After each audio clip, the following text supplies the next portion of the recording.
Magandang araw po sa inyong lahat.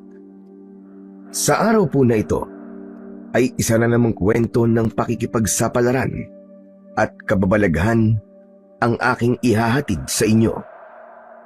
Ito ay kwento ni Miguelito na madalas ay nakikitang lasing at naghahamon ng away sa mga taga-baryo Pitong Tupa.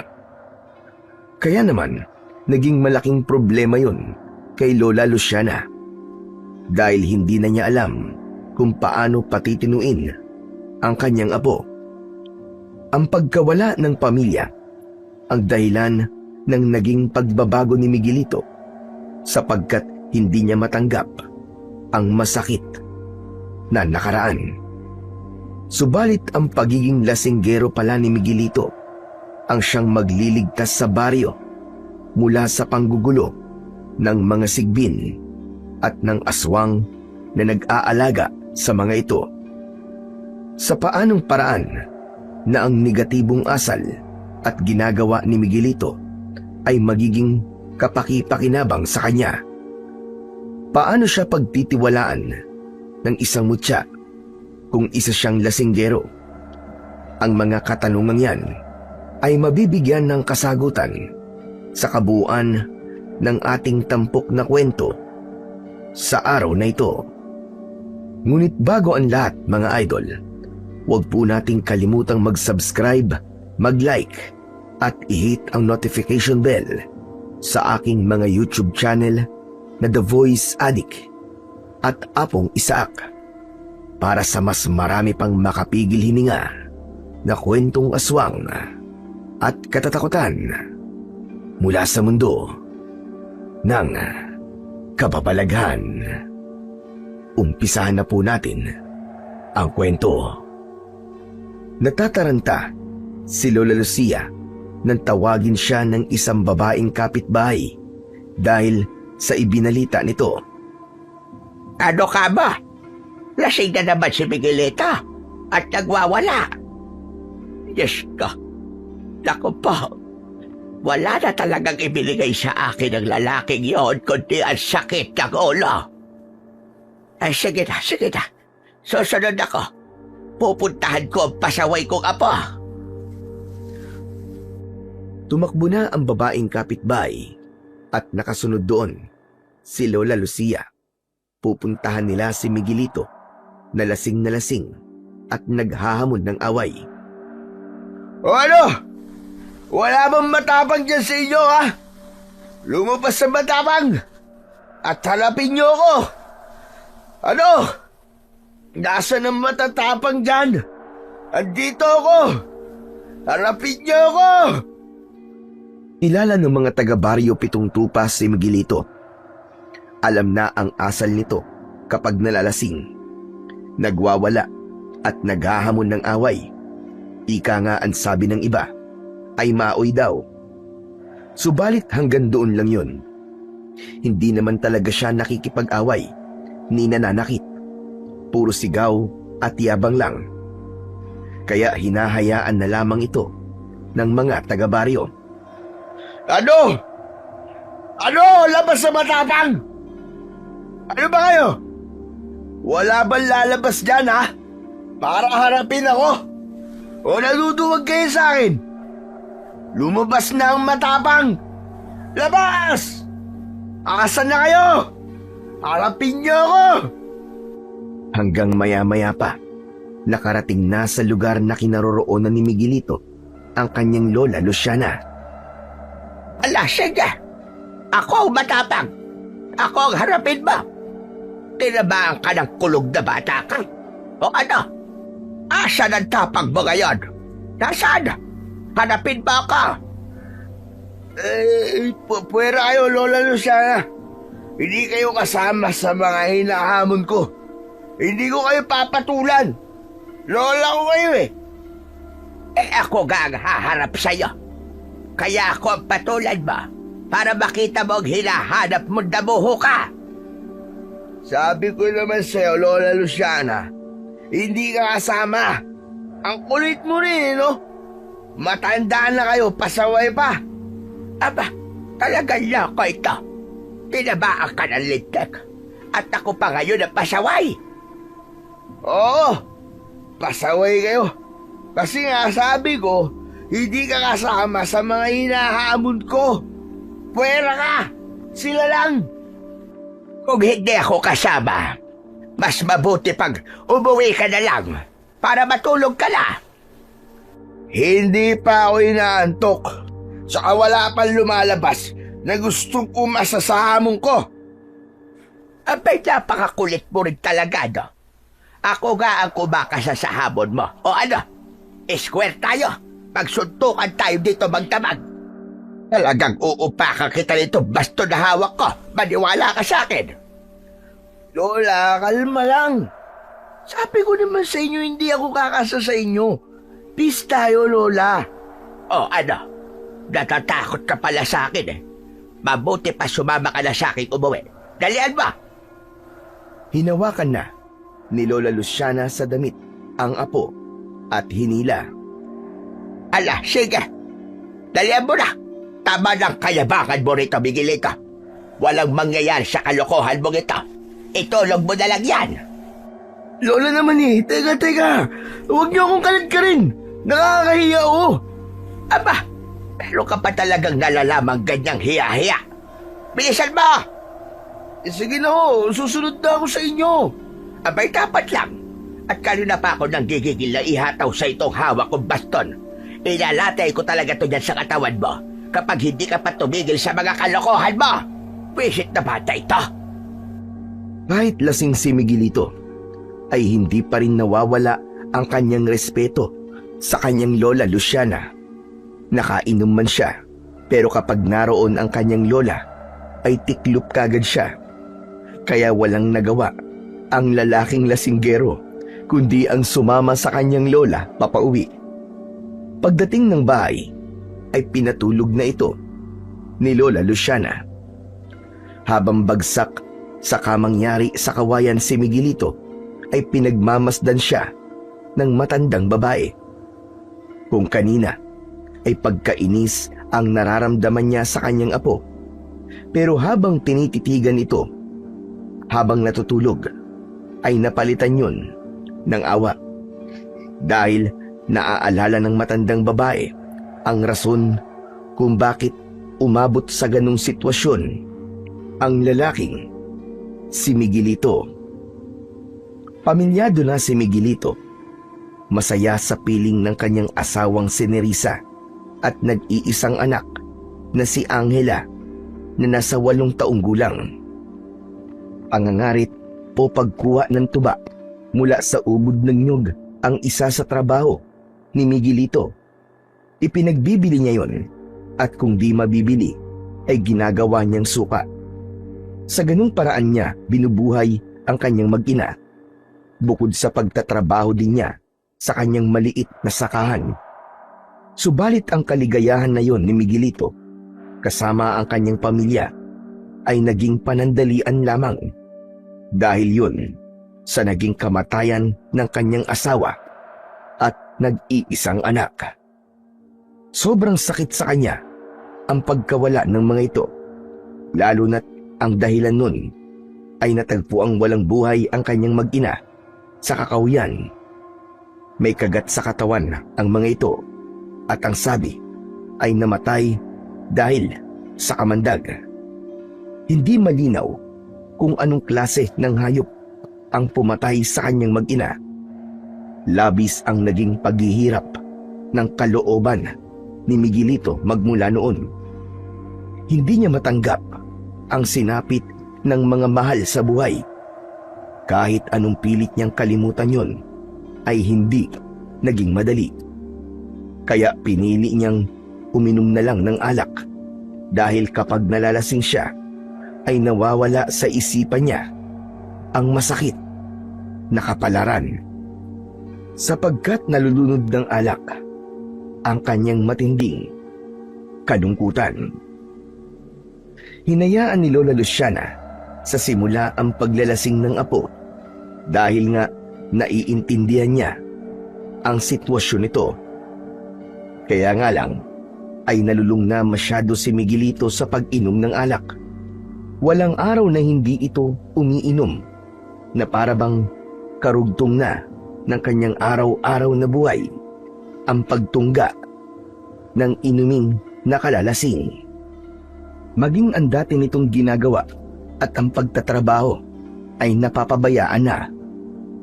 Pilit na lamang inuunawa ni Lola Luciana ang kalagayan ng kanyang apo. Bagamat may mga pagkakataon na naiinis na rin siya rito, lalo na kapag binibigyan siya ng sakit ng ulo.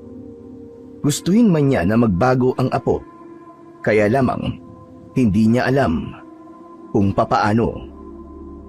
Sa kabila ng ganung gawain ni Miguelito, ay may tao pa rin na naniniwala at nag-uukol ng paghanga at pagpapahalaga sa kanya. Siya ay si Clarita, isang biyuda na may isang anak na lalaki, si Nico. Dati nang may pagtingin si Clarita kay Miguelito, kaya lamang ang kaibigan niyang si Nerissa ang minahal nito. Kaya nag-asawa na rin siya ng iba. Yun nga lang, maagang namatay sa sakit ang asawa ni Clarita. Maaga rin siyang nabiyuda. Tanging kasama niya na lang sa buhay ay ang nag-iisang anak na si Nico.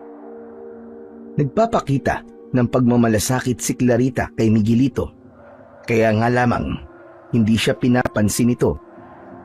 Nanatili pa rin sa puso ng lalaki ang namatay na asawa at anak. Ilang taon na ang nakalipas, hindi pa rin makawala ang lalaki sa alaala ng kanyang mag-ina. Pero umaasa at hindi nagsasawa si Clarita na isang araw ay mapapansin din siya ni Miguelito. Talaga, anak? Nakita mo si Miguelito? Opo, Nay. Kaya lamang lasing na naman po at kasama po ni Lola Luciana. Muntik na nga po niyang bastusin yung matanda dahil sa pagwawala niya. Para po ba siyang naghahamon po ng away palagi? Ay, ano ba yan? Hindi pa rin siya nagbabago. Nay, bakit po ba laging ganun si Mang Miguelito? Araw-araw po siya lasing. Parang di ko pa nga po yata nakikita na hindi siya lasing eh. Di ba anak? Nasabi ko na sa iyo ang dahilan. Pero Nay, di ba po? Matagal na pong namatay ang asawa at anak niya. May ganun talagang tao, anak. Nahihirapan tanggapin ang sinapit ng kanyang mga mahal sa buhay. Bakit po kayo, Nay? Di po ba namatay din po si tatay? Hindi naman po kayo gaya ni Mang Miguelito. Siyempre, anak. Ayaw ko naman maging lasanggero. Bakit? Gusto mo ba na uminom din ako ng alak? Siyempre, Nay, ayoko po ng ganun. Saka, pangit ko kapag nalalasing po ang isang tao eh. Para pong baliw. Ikaw talaga, Nico. Kasi po, ganun po si Mang Miguelito eh. Kung sino-sino po ang sinisigawan tapos naghahamon po ng away. Buti nga po, hindi po siya pinapatulan ng mga tao. Kasi nga, alam nilang hindi naman talaga pala away si Miguelito. Kaya hinahayaan na lang nila. Saka diba, kahit naman lasing si Miguelito, wala naman siyang sinasaktan. Opo, wala nga po. Saka, takot po siya kay Lola Luciana niya. Kapag tinawag siya, sunod kagad. Kaya nga sabi ko sa'yo, Nico, anak, kahit nga lunod sa alak si Miguelito, hindi nawawala ang respeto niya sa kanyang lola. Nay, gusto niyo po ba si Mang Miguelito? Ha? Ano namang tanong yan, anak? Wala lang po. Naisip ko lang po. Bakit? Ayaw mo ba sa kanya, anak? Para maging ikalawa mong tatay? Basta hindi lang po siya maglalasing. Okay na po sa akin yun. Yan ang hindi natin alam kung kailan mangyayari. Hanggang naglalasing po siya, Nay. Ayoko po kay Mang Miguelito para maging tatay ko. Napangiti na lamang si Clarita dahil sino nga naman ang magkakagusto na maging tatay ang isang walang ginawa kundi ang uminom ng alak at magyaya ng away. Kinabukasan, sa paggising ni Miguelito, ay tahimik ito na nakaupo lamang sa kanyang kamang kawayan. Nilapitan siya ni Lola Luciana na may dalang mainit na kape. Heto, apo. Uminom ka na muna ng kape para mawala naman yung hangover mo. Kahapon na ba? Lasing na lasing ka na naman. Walang imik si Miguelito na nakatingin lamang sa kanyang lola Luciana. Kinuha ang kape na dala ng kanyang lola at tumikim. Bahagya pang napaso ang labi nito. Bagong kulo ang tubig na nilagay ko dyan, apo. Kaya masyado pa yung mainit. Pero tama lang yan sa'yo. Para magising ka. Sakit ng ulo ko. Ano ho bang nangyari, Lola Luciana? Hayag ka na naman, ah. Tanong na paulit-ulit na lang pagkatapos mo ang magpakalasing. Pasensya na po, Lola. Hindi ko po talaga maalala ang mga nangyayari sa akin kapag nakakainom ako. Ano pa nga ba? Gaya ng dati kung sino-sino na naman ang inahamon mo ng away. Masalamat ka na lang talaga na walang pumapatol sa'yo. Ewan ko ba, Lola? Nawawala kasi ang sama ng loob ko. Pati yung kalungkutan ko kapag umiinom ako ng alak. Kapag lasing na ako, nakakalimutan ko ang lahat ng nagpapagulo sa isip ko. Pero ano naman ang nagiging resulta? Nagmumukha ka na parang sirang ulo at may sapak sa utak dahil sa mga pinaggagawa mo. Hindi ko na yata kayang hindi ako uminom, Lola. Hindi totoo yan, Miguelito. Paano? Pili-pili mong uminom sa halip na sikapin tanggapin ang naging kapalaran mo. Apo, ilang taon na rin ang nakakalipas mula nang mawala ang mag-ina mo. Lola, kahit ilang taon pa po ang lumipas, hindi pa rin nawawala ang sakit. Sana nga lamang alam ko kung anong hayop yung pumatay sa kanila para hahanapin ko at igaganti sila. Ay, nako. Walang magandang ibubunga kung patuloy ka mabubuhay sa nakaraan. Alam mo, Apo, huwag mo naman sayakin ang buhay mo dahil sa isang nakaraan. Pabayaan niyo na lamang po ako sa ngayon, Lola. Siguro'y darating din po ang panahon na matatanggap ko po ang lahat. Abay, kailan naman yun? Yun po ang hindi ko pa po kayang sagutin. Napabuntong hininga na lamang si Lola Luciana. Ibig lang sabihin, hindi pa handa si Miguelito na tuluyang makawala sa masakit na nakaraan. Hanggang ngayon ay naghihirap pa rin ang kalooban niya. Umalis ng bahay si Lola Luciana dahil sa kabila ng kanyang katandaan ay nagsisikap siyang magtrabaho para sa kanilang dalawa ni Miguelito. Nagtungo siya sa gubat upang humanap ng mga halamang gamot na ilalaga niya at ipinagbibili.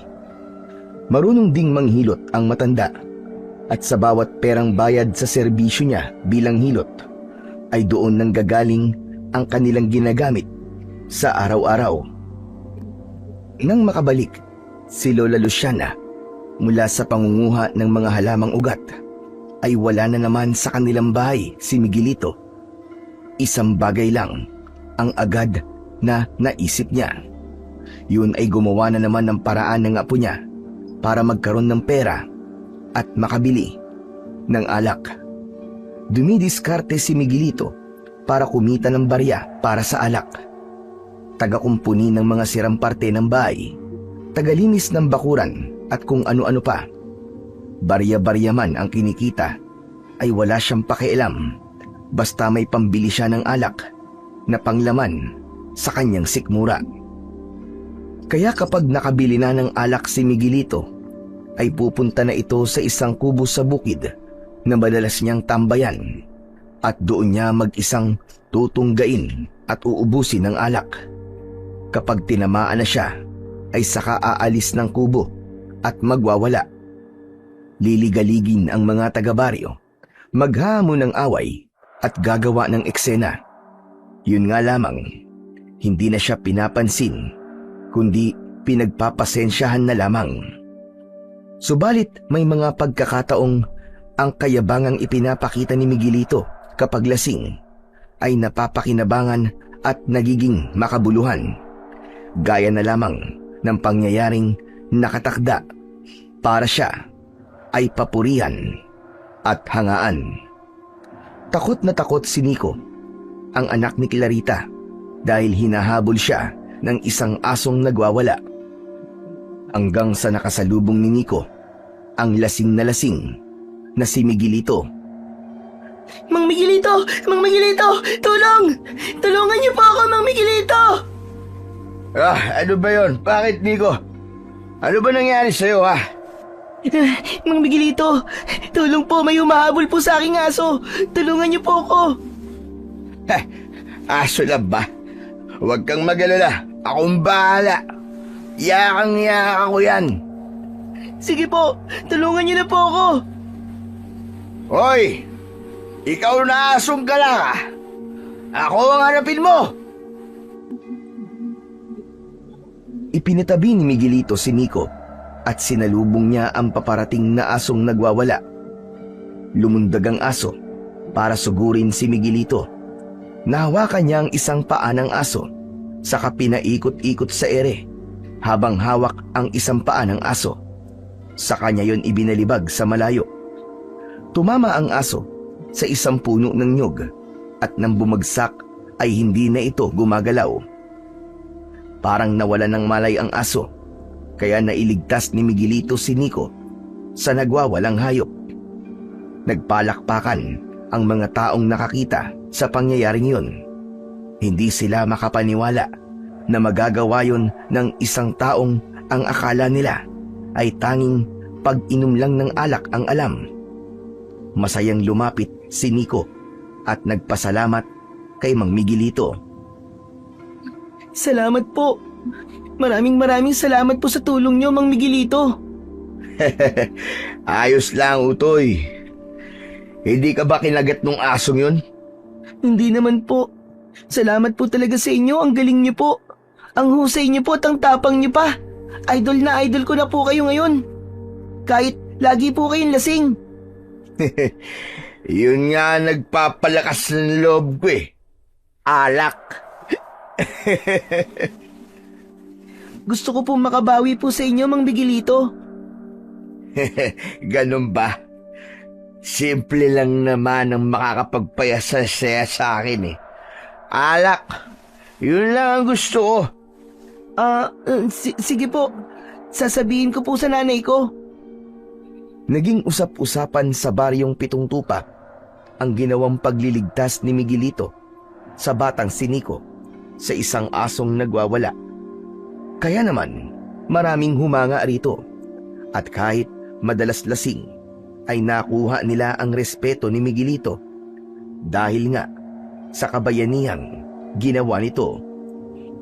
Ikinatuwa naman ng kanyang lola Luciana ang bagay na yon dahil hindi lang pala problema at sakit ng ulo ang ibinibigay sa kanya ni Miguelito, kundi may gagawin din palang ikatutuwa niya para maipagmalaki.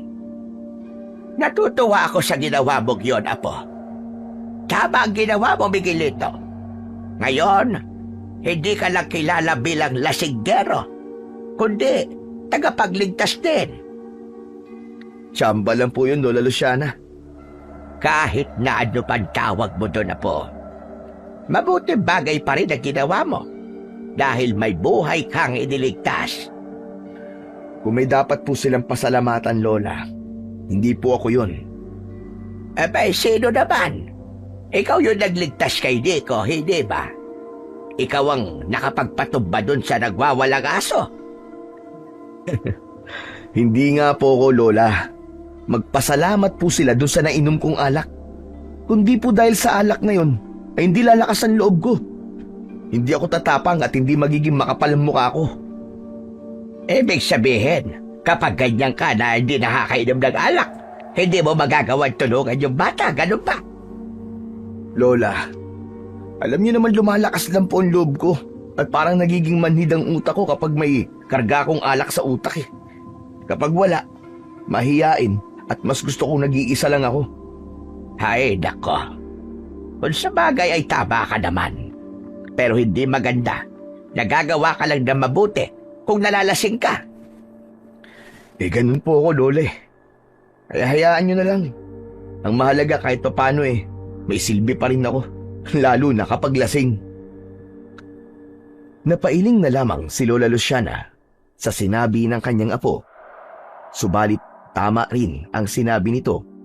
Kakaiba ang tapang at lakas ng loob na ibinibigay ng alak kay Miguelito. Abot-abot naman ang pasasalamat ni Clarita dahil sa pagliligtas ni Miguelito sa kanyang anak. Kaya gusto niyang makita at makausap ito. Nay, kailangan po. May dala ka pong alak kapag kakausapin niyo po si Mang Miguelito. Alak? Bakit alak, anak? Yun po ang gusto niyang regalo sa kanya. Kaya po, bili po tayo bago po tayo pumunta kay Mang Miguelito. Sigurado ka ba sa sinasabi mo, Nico? Opo, Nay. Sure na sure po ako. Talaga lang, ha? Pero sige na nga, kung yun ang gusto niya. Baka kasi kung magbibigay tayo ng pagkain sa kanya, hindi naman niya kainin. Saka tsak matutuwa po yun, Nay, kapag alak po ang niregalo natin sa kanya. Ayoko sanang alak ang ibigay kasi parang kinukonsinti natin ang pagiging tumador niya. Kaya lang, kung di naman yun ang ireregalo natin, baka hindi tayo pansinin at kausapin. Kaya walang nagawa si Clarita kundi bumili ng 2 bote ng alak na ireregalo nila kay Miguelito. Nang makabili na ng alak ang mag-ina, ay pinuntahan na nila sa kubo na madalas tinatambayan ni Miguelito. Nagtataka ang lalaki sa pagtungo roon ni Clarita at Nico. Mang Miguelito, kumusta po kayo? Pasensya ka na kung naabala namin ang pamamahinga mo rito sa kubo, ha? Anong kailangan niyo sa akin? Gusto ko lang magpasalamat sa pagliligtas mo sa anak ko, Miguelito. Wala yun, ayos lang Clarita. Maliit na bagay yun. Mang Miguelito, may regalo po pala kami sa'yo. Sinabi ko po kay nanay, yung regalo po na gusto mo. Tila biglang kumislap ang mga mata ni Miguelito nang marinig ang sinabi ng batang si Nico. Napangiti pa ang lalaki. Mula sa isang plastic bag na dala ni Clarita ay inilabas niya ang 2 bote ng alak at iniabot yon kay Miguelito. Malaki ang pagkakangiti niya nang makita ang alak na ibinigay sa kanya. Aba, ayos na ayos to . Salamat. Maraming salamat sa regalo nyo. Hinalikan pa ni Miguelito ang bote ng alak na hawak. Tila wala siyang pagsidlan ng kasiyahan dahil sa alak na ibinigay sa kanya ni Aling Clarita. Okay na po ba sa inyo yan, Mang Miguelito? Oo naman, Nico. Okay sa all right tong regalo nyo. O siya, Miguelito. Hindi na kami magtatagal ng anak ko, ha? Para matikman mo na yung dala naming regalo. Sige Clarita. Salamat sa inyo . Saka kung magre-regalo ulit kayo, dalhin nyo na lang dito sa akin . Napangiti na lamang si Clarita sa sinabi ni Miguelito. Naisip niya na talagang lulong na sa alak ang lalaking kanyang hinahangaan. Nang makaalis na ang mag-ina, ay agad na binuksan ni Miguelito ang bote ng alak. Sa tingin niya ay medyo mamahalin ito, hindi kagaya ng gin na lagi niyang iniinom. Nakailang tungga agad siya sa alak, kasabay ang malaking pagkakangiti. Uy! Ayos! Suwabing-suwabe ang lasa. Gumuguhit sa lalamunan. Ang sarap! Pinanay-panay na ang tungga ni Miguelito na parabang may kaagaw ito sa pag-inom. Kaya saglit lang ay naubos niya agad ang 2 bote ng alak. Minsan pa ay tila napapraning na naman ito at susuray-suray na lumakad upang maghanap ng away na wala namang pumapansin sa kanya. Kapag ganong lasing na si Miguelito, ay darating si Lola Luciana para sunduin ng apo at patulugin na ito. Ayaw din niya kasing nakakaabala pa ang apo sa mga taga-baryo Pitong Tupa. Kahit pa kabisado na ang ugali ni Miguelito, nalaman ni Lola Luciana kung kanino galing ang alak na ininom ng apo. Wala siyang nagawa dahil alam niyang paraan lang yun ng pagpapasalamat ni Clarita ang magbigay ng regalo. Payapa at tahimik ang pamumuhay sa baryo ng Pitong Tupa. Ang totoo nga niyan ay si Miguelito lamang ang nagdadala ng problema sa baryo dahil nga sa ugali nito. Kaya naman, nagiging malaking balita ang mga pangyayaring hindi pangkaraniwan, gaya ng isang pangyayaring naging paksa ng usapan kinabukasan. Jesus Mariosep naman. Gayon lang ito nangyari. Bakit po, Lola Luciana? Ano bang balita ang nasagap niyo dyan sa labasan? Nakakabahala at nakakatakot, Miguelito. Dahil merong pamilyang pinatay. Ano ho? Pinatay? Minasakir? Ewan ko. Basta ang sabi-sabi wakwak daw ang katawan at may mga lamang loob na nawawala. Diyos ko, pinatay ng halimaw? Posible. Dahil isang halimaw lamang ang makakagawa ng ganong kahindik-hindik na pagpatay. Kung ganun pala, Lola, ay may halimaw ng gumagala rito sa baryo natin? Malamang, iho. Isang aswang ang gumawa nun. Aswang? Diyos ko, iba na talaga ang panahon ngayon. Marami ng mga nangyayaring hindi pangkaraniwan. Kaya nga dapat magbago ka na rin, Apo. Tama na yung kakainom mo ng alak dahil walang mabuting idudulot yan sa katawan mo. Ba't parang napunta po sa akin ang usapan ngayon, Lola Luciana? Aswang po ang pinag-uusapan natin. Tapos biglang nasama ako. Pinakita ko lang sa'yo na pasama na ng pasama ang mundo. Kaya wag ka nang makadagdag pa. Ay, nako, dyan na nga kayo, Lola. Iniiba niyo naman po ang usapan eh. Alis muna ako. O, saan ka na naman mapupunta? Dyan lang po. Diyan lang, tapos mamaya ilasing ka na naman pag uwi mo.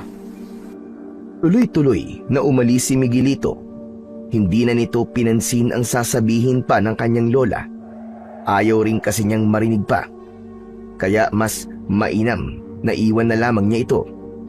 Nasanay na rin si Lola Luciana sa ugaling yun ng kanyang apo at wala na rin siyang magawa pa. Sagad na rin siya sa pagpapasensya.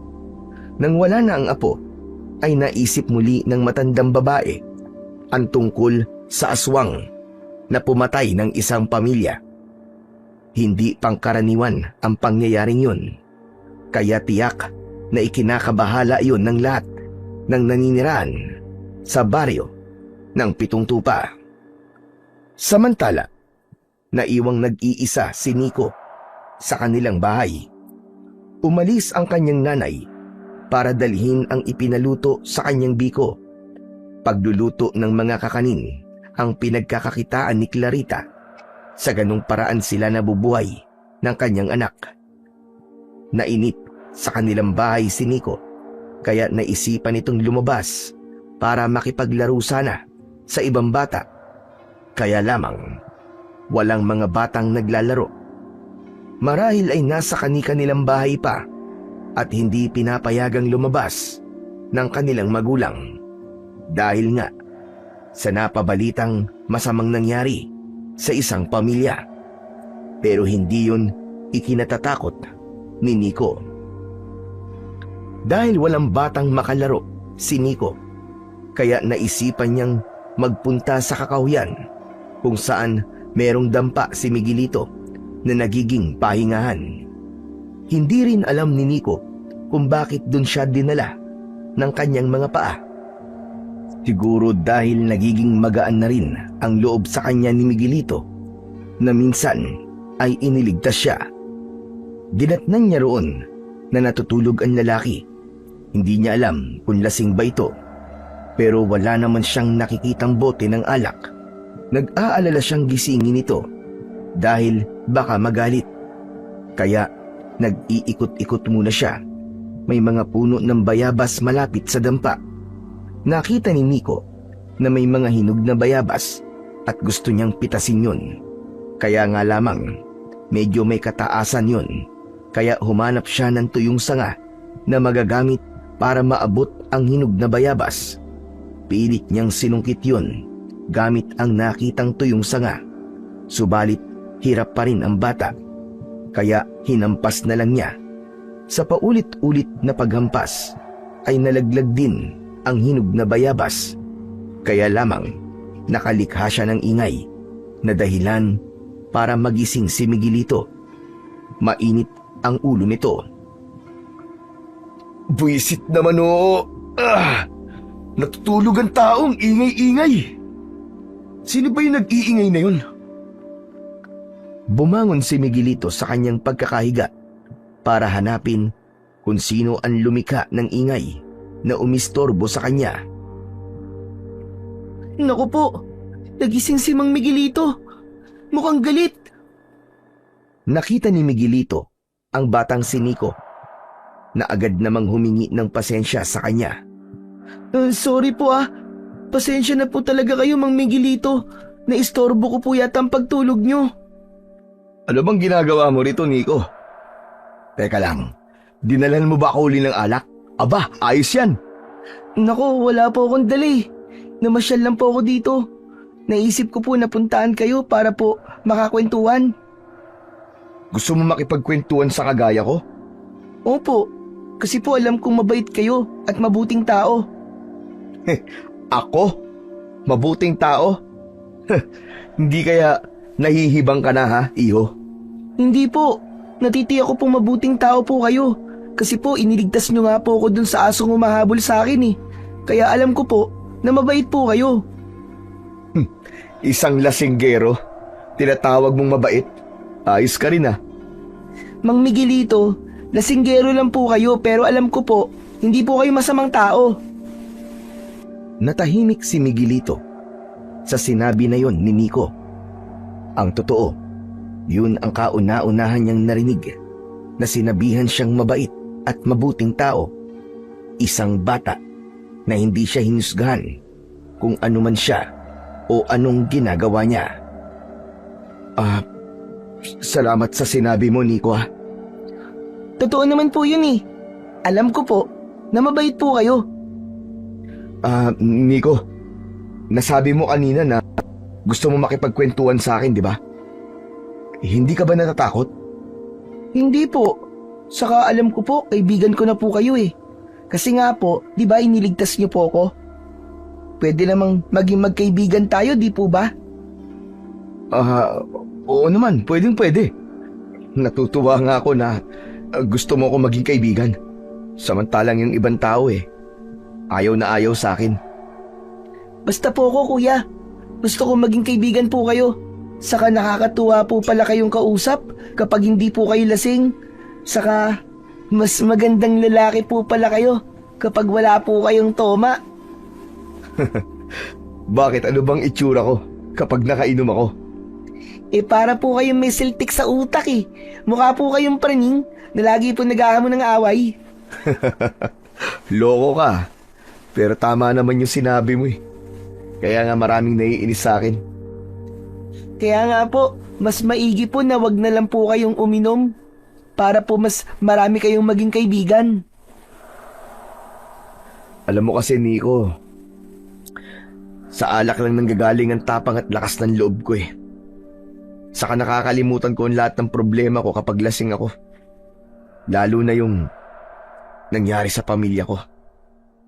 Alam ko po yun, Mang Miguelito, kasi naikwento na po sa akin ni nanay. Kaya nga po, naaawa po siya sa inyo eh.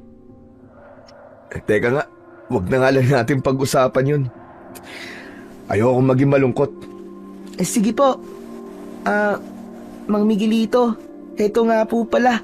May hinog po akong bayabas na nakuha. Gusto niyo po ba? Hati na lang po tayo. Tayo na lang yan, Nico. Mahilig ka ba sa bayabas? Opo, lalong-lalo na po kapag hinog. Kaya lang po, hindi ko na po maabot yung ibang bunga eh. Ang taas-taas kasi. Ganun ba? O sige, di bale. Akong bahala. Kukunin na natin yung iba pang hinog na bayabas. Ibibigay ko lahat sa'yo. Talaga po? Oo. Saka sabi mo, di ba, magkaibigan na tayo. Kaya, re-regaluhan kita ng hinog na bayabas. Ayos ba yun? Opo, ayos na ayos. Salamat po, Mang Miguelito. Teka, pero may isa akong kondisyon, Nico. Ano po yun? Sa susunod, pagpunta mo dito, dalan mo ako ng alak, ha? Po, pero wala po kasi akong pambili nun eh. Eh di humingi ka sa nanay mo. Sige na. Hindi kasi maalis ang uhaw ko eh, kapag di ako nakakainom ng alak. Sige na nga po. Susubukan ko pong sabihin kay nanay.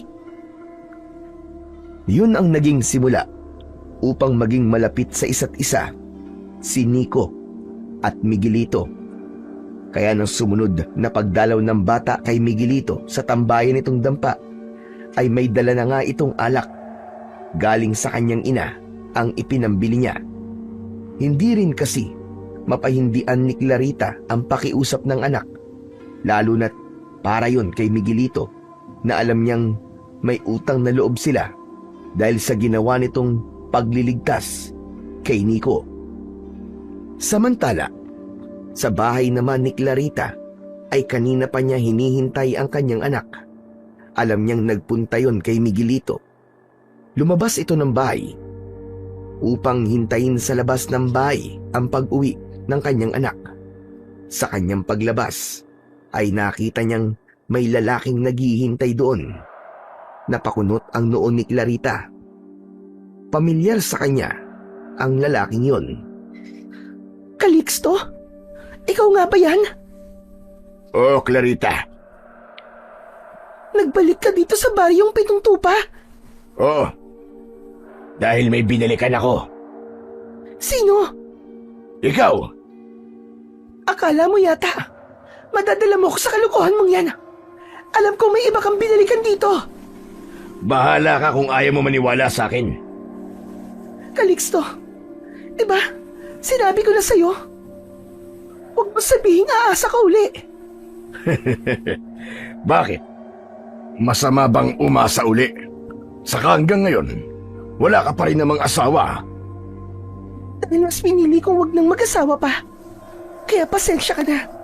Dahil kung anong desisyon ko noon bago ko umalis dito sa baryo, yun pa rin ang pasya ko. Ano ka ba naman, Clarita?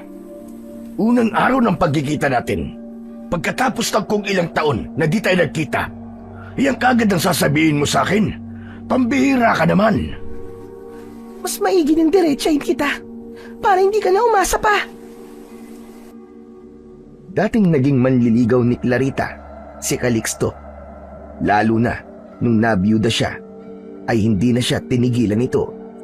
Kaya nga lang, wala talaga siyang nararamdaman para sa lalaki. Dahil nga may taong tunay na nagpapatibok na ng kanyang puso. Walang iba yun, kundi si Miguelito. Yun nga lang, hindi siya napapansin ito. Pero nagbabakasakali siya na darating ang araw na mapapansin din siya. Lalo na ngayong nagiging malapit rito ang anak niyang si Nico. Wala ka lang sasabihin pa.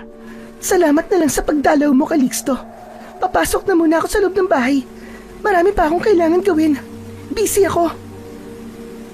Iniwan na ni Clarita ang lalaking si Calixto.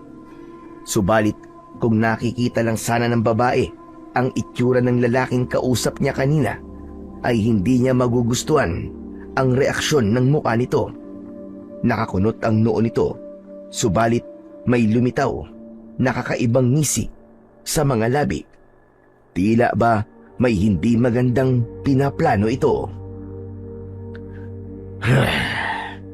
Hanggang ngayon, hindi mo pa rin ako kayang bigyan ng pagkakataon. Pabulong ang pagbabanta na yon ni Calixto. Kung anuman ang laman ng isip, ay siya lamang ang nakakaalam nun. Samantala, ipinagtataka naman ni Lola Luciana ang pag-uwi ng bahay ni Miguelito. Lasing ito pero hindi ito gumawa ng eksena at naghamon ng gulo sa kalye. Tuloy-tuloy itong pumasok sa bahay at naupo sa kanyang kawayang kama.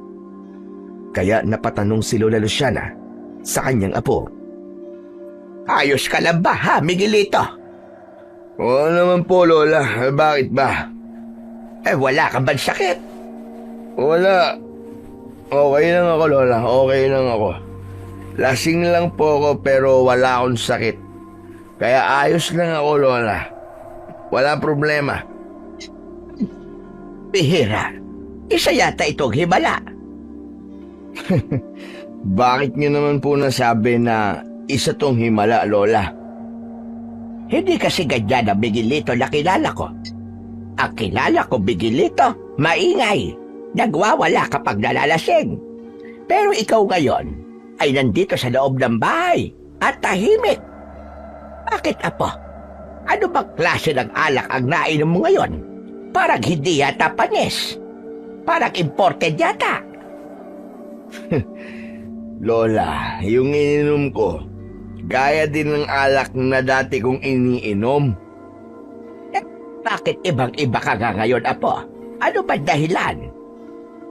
Kasi Lola, nakiusap po sa akin si Nico. Yung batang anak ni Clarita. Sabi niya, kung pwede daw, ay wag na daw akong mag-ingay at magwala kapag ako'y nakakainom. Kasi para daw akong nasisiraan ng ulo eh. Mukha raw akong may saltik sa utak.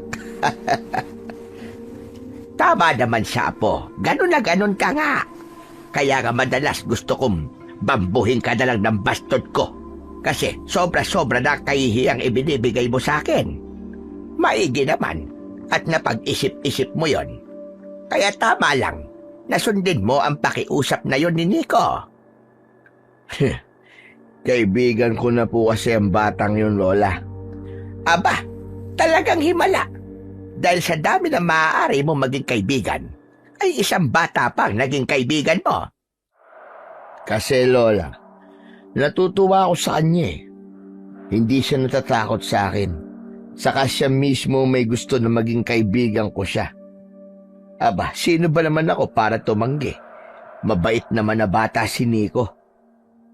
Napangiti na lamang si Lola Luciana sa sinabi ni Miguelito, pero natutuwa siya na isang bata lamang pala ang unti-unti na makakapagpabago sa kanyang lasinggerong apo.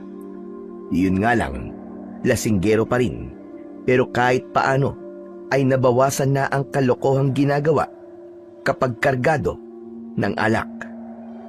Samantala ng gabing yon, ay maagang natulog si Clarita dahil napagod siya sa pagluluto ng kakanin na inorder sa kanya.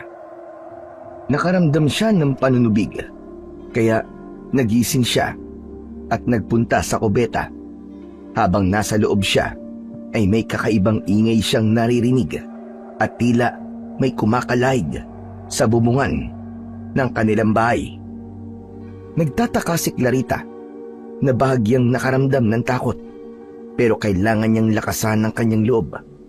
Mula nang mamatay ang kanyang asawa, ay pinilit niyang maging matapang para sa kanyang anak. Wala kasi silang maaasahan, kundi ang sarili lang niya. Nang makalabas ng kubeta si Clarita, ay agad na kinuha ang karit na nakasabit sa dingding ng kanyang bahay. Kung sino ka man, at kung ano ka man, gigilitan kitang hayop ka! Humanda ka! Sinadya ni Clarita na pag-ingayin ang hawak niyang karit.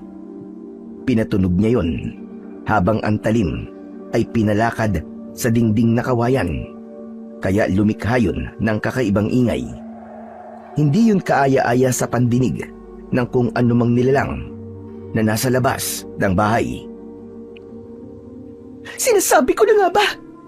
Isang aswang nagpaparamdam sa akin. Bago lumabas ng bahay si Clarita, ay dumakot ito ng asin. Pinalakas ang kanyang loob para harapin ang nilalang na pakiwari niya ay isang aswang. Kung ano man ang kailangan mong hayop ka, nandito na ako. Lumapit ka, aswang! Harapin mo ako! Hindi ako natatakot sa'yo! Magpakita ka sa akin! Hindi kita aatasan! Papatayin talaga kita! Nagpakita ng katapangan si Clarita sa sinasabi niyang aswang na nasa labas ng bahay. Kaya lamang, hindi ito nagpakita sa kanya. Ano? Naduduwag ka ba, aswang? Ngayon ko lamang nalaman na may duwag din palang aswang. Ang sabi ko, lumabas ka! Harapin mo ako! Harapin mo ako! Nakatingala sa itaas si Clarita dahil ang aswang na iniisip niya ay nasa bubong ng bahay. Isang aswang ito na may pakpak at lumilipad. Kaya lamang, ibang aswang ang biglang nagpakita sa babae. Isang aswang na katulad sa isang mabangis na hayop ang biglang sumugod sa kanya. Nasindak siya, subalit kailangan niyang lumaban. Agad niyang isinaboy ang dakot niyang asin sa umataking aswang sa kanya. Dumikit ang mga butil ng asin sa aswang na ang itsura ay gaya ng isang mabangis na hayop. Kaya lamang huminto lang ito at ipinilig-bilig ang katawan. Kaya ang asin na dumikit sa balat nito ay nagsipagtalsikan lamang. Nakaramdam ng takot si Clarita dahil walang epekto sa aswang na yun ang asin na isinaboy niya. Bigla pa niyang naalala ang napapabalitang isang pamilya na pinatay ng aswang. Posibleng ang aswang na nasa harapan niya ngayon ang pumatay sa pamilyang yun. Pero hindi siya papayag na ganun din ang maging kapalaran. Kaya hinawakan niya ng mahigpit ang hawak na karit na gagamitin niya para harapin ang aswang. Galit ang aswang na nasa kanyang harapan. Umusok pa ang ilong ng halimaw. Ikinahig ang paa sa lupa, saka sumugod kay Clarita. Subalit bago pa ganap na makalapit sa kanya ang halimaw, ay biglang may humarang dito. Gulat na gulat si Clarita sa nakitang magliligtas sa kanya. Si Miguelito ang humarang at humarap sa aswang na kanina lamang ay gusto nang pumatay sa kanya. Nakikipagpambuno si Miguelito sa aswang. Alam niyang lasing ang lalaki dahil amoy na amoy niya ang alak. Delikado si Miguelito. Baka hindi niya kayanin ang aswang. Pero mali ang iniisip ni Clarita dahil saglit pa ay nakita ng babae na nagawang balian ni Miguelito ng braso ang aswang. O ano? Diablong bungo ka! Hanggang dyan lang pala ang yabang mong aswang ka eh! Ano? Laban pa! Muling hinawakan ni Miguelito ang aswang at minsan pa'y binali niya ang isa pang braso nito. Dinig na dinig ni Clarita ang paglagutok ng nabaling buto ng halimaw. Hanggang atungal ka lang pala eh! Sisiw ka lang! Sisiw! Maraming salamat sa iyo, Miguelito. Kung di ka dumating, baka wala na ako. Baka napatay na ako ng aswang na yan. Wala yon. Ayos ka lang ba, Clarita? Oo, ayos lang ako. Eh ikaw, Miguelito, okay ka lang ba? Oo naman. Okay lang ako. Walang problema. Buti pala't napadaan ako dito sa bahay nyo. Nakita ko ang aswang na yan. Maraming salamat talaga sa iyo, ha? Ngayon, hindi lang ang anak ko ang iniligtas mo. Pati na rin ako. Mabait ka kasi sa akin, Clarita eh. Binibigyan mo ako ng alak. Oo nga pala, speaking of alak, meron ka pa ba dyan ha? Gusto ko pa kasing uminom eh. Bitin pa ako. Gusto mo ng alak? Oo naman. Diyan nga sa alak nang gagaling yung tapang ko eh. Kaya hindi pwedeng wala akong alak. Yan na nga dumadaloy sa katawan ko eh. Hindi na dugo. Lihim na napangiti na lamang si Clarita sa sinabing yon ng lasinggerong si Miguelito Hayaan mo bukas, Miguelito. Ibibili kita ng alak. Pangako yan. Sinabi mo yan, ha?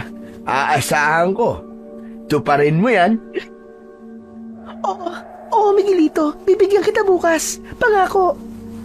O sige, kailangan ko nung umuwi. Natitiyak ko, hinahanap na ako ni Lola Luciana. Salamat uli, Miguelito, ha?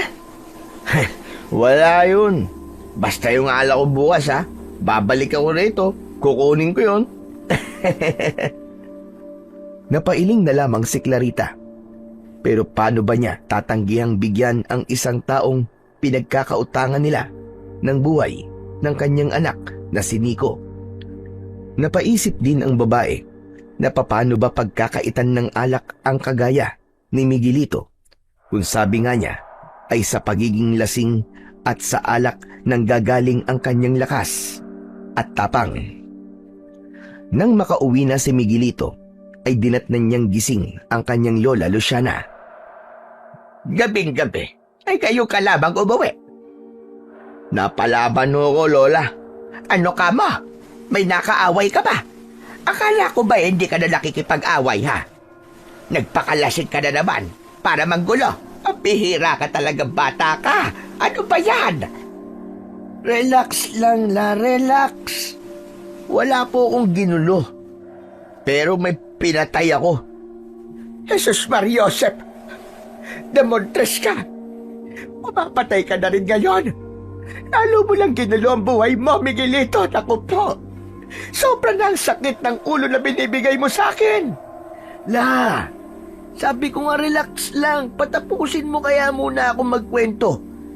Agaw eksena ka eh. Hindi pa nga ako tapos sa sinasabi ko eh. Bira ka na kaagad ng bira. Patapusin niyo muna ako. Pakinggan niyo muna. Sino ba yung nakaaway mo at pinatay mo? Eh di aswang. Ano ka mo? Totoo ba yan? May pinatay kang aswang? Oo nga po. Iniligtas ko si Clarita. Kaya ako nagawang patayin yung aswang na yun. Kasi kung di ko siya pinatay, aba, baka si Clarita ang napatay nun. Ibig sabihin, iniligtas mo si Clarita, Apo? Oo nga la, iniligtas ko siya sa aswang. Kaya bukas, magbibigay siya sa akin ng alak. Kasi nag-promise siya na bibigyan niya ako. Dahil iniligtas ko siya dun sa aswang na yun. Ay, Diyos ko naman, Miguelito. Talagang ginawa mo lang yung pagliligtas kay Clarita ang dahil lamang sa alak. Lola, kung di ko yung ginawa, bibigyan ba ako nun ng alak? Abay, siyempre hindi. Gaya ng iligtas ko minsan si Nico dun sa nagwawalang asong ulol. Niregaluhan niya ako ng alak, di ba? Kaya naman gagawa ka lagi ng kabutihan at magliligtas ka ng tao para lang sa alak. Tama naman yun, Lola. Babayaran nila ng alak ang gagawin kong pagliligtas sa kanila. Saka, Lola, sa alak ng gagaling at lakas at tapang ko. Kaya kung wala akong alak, hindi ko magagawan labanan ng kahit na sino. Lalo na ang halimaw na aswang. Sus Mariosep, ewan ko talaga sa iyo, Miguelito. Mabuti pa'y matulog ka na. At lalo lang sumasakit ang ulo ko sa iyo. Tumalikod na si Miguelito at nagtungo na sa kanyang kawayang higaan. Napailing na lamang si Lola Luciana, pero sa isang banda ay natutuwa rin siya sa ginawa ng kanyang apo. Dahil kahit lasinggero ay meron pa din naman itong pakinabang. Samantala, ng mga sumunod na araw ay muling naging maingay ang usap-usapan tungkol sa mga bagong biktima ng aswang sa baryo Pitong Tupa. Pami-pamilya na naman ang namatay at ang pinakahuli ay ang napapabalitang pagkawala ng mga bata. Kaya naman, labis na yung ipinag-alala ni Clarita. Teka lang, Nico. Saan ang punta mo? Makikipaglaro lang po ako, Nay. Saka pupuntaan ko rin po si Mang Miguelito. Hindi, anak. Huwag ka na munang umalis. Ha? Bakit po? Hindi mo ba naririnig yung mga usap-usapan ngayon? may naging biktima na naman yung aswang. At nung nakaraang gabi lang, di ba may umatake sa akin? Naikwento ko na yun sa'yo, di ba? Salamat na lang at nailigtas ako ni Miguelito. Pero araw na araw po ngayon na Kapag araw po wala naman pong umaataking aswang, di ba? Kahit na ba anak mas maigi na rin yung nag-iingat tayo. Ano po bang gagawin ko rito sa loob ng bahay? Nakaka-boring naman po. Magbasa ka ng libro dyan para maging mahusay kang bumasa. Ay, ang corny naman nun. Ang bihira.